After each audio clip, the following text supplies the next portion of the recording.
ಭಿನ್ನರಾಶಿಗಳ ವ್ಯವಕಲನ. ಭಿನ್ನರಾಶಿಗಳನ್ನು ಕಳೆಯುವುದು ಭಿನ್ನರಾಶಿಗಳನ್ನು ಕೂಡಿಸಿದಂತೆಯೇ ಇರುತ್ತದೆ ಮತ್ತು ನಾನು ನಿಮಗೆ ಮೊದಲು ಭಿನ್ನರಾಶಿಗಳ ಸಂಕಲನವನ್ನು ಕಲಿಯಲು ಸೂಚಿಸುತ್ತೇನೆ ಮತ್ತು ನಂತರ ನೀವು ಭಿನ್ನರಾಶಿಗಳ ವ್ಯವಕಲನವನ್ನು ಕಲಿಯಬಹುದು. ನಮ್ಮ ಬಳಿ ಒಂದು ಆಯತಾಕಾರದ ಪಟ್ಟಿ ಇದೆ. ಇದರಲ್ಲಿ ಬಣ್ಣ ಹಚ್ಚಿರುವುದನ್ನು ನಾವು 5/3 ಭಿನ್ನರಾಶಿಯ ರೂಪದಲ್ಲಿ ಪ್ರತಿನಿಧಿಸಬಹುದು ಮತ್ತು ನೇರಳೆ ಬಣ್ಣದ ಭಾಗವನ್ನು 2/5 ಎಂದು ಬರೆಯಬಹುದು. ಅಂದರೆ ನಾನು ಬಣ್ಣದ ಭಾಗದಿಂದ ನೇರಳೆ ಭಾಗವನ್ನು ತೆಗೆದರೆ ನನಗೆ ಹಸಿರು ಭಾಗ ಮಾತ್ರ ಕಾಣಿಸುತ್ತದೆ ಎಂದು ನಾನು ಹೇಳಬಲ್ಲೆ, ಸರಿಯೇ?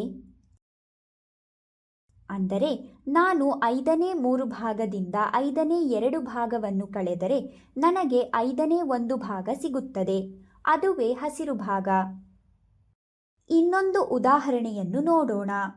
ಈ ಉದಾಹರಣೆಯಲ್ಲಿ ಇಡೀ ಪಟ್ಟಿಯು ಬಣ್ಣದಿಂದ ಕೂಡಿದೆ. ನಾನು ಇದನ್ನು ಹೇಗೆ ಬರೆಯಬಹುದು?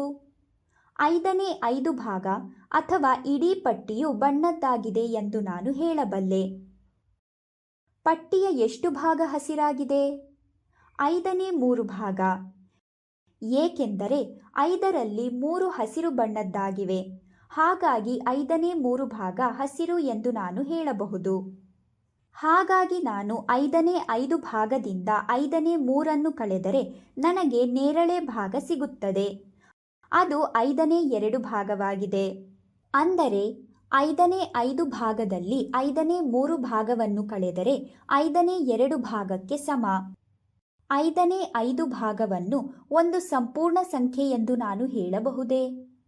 ಹೌದು, ಏಕೆಂದರೆ 5/5 ಎಂದರೆ ಸಂಪೂರ್ಣವಾಗಿರುತ್ತದೆ.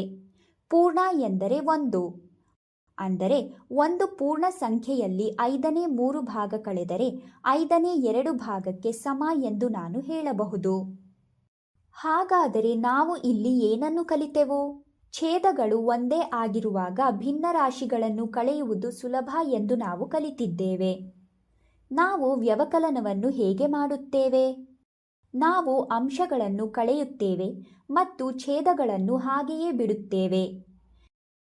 ನೀವು ಹಿಂದಿನ ಉದಾಹರಣೆಯನ್ನು ನೋಡಿದರೆ ನಾವು 3ರಿಂದ 2 ಕಳೆದೆವು.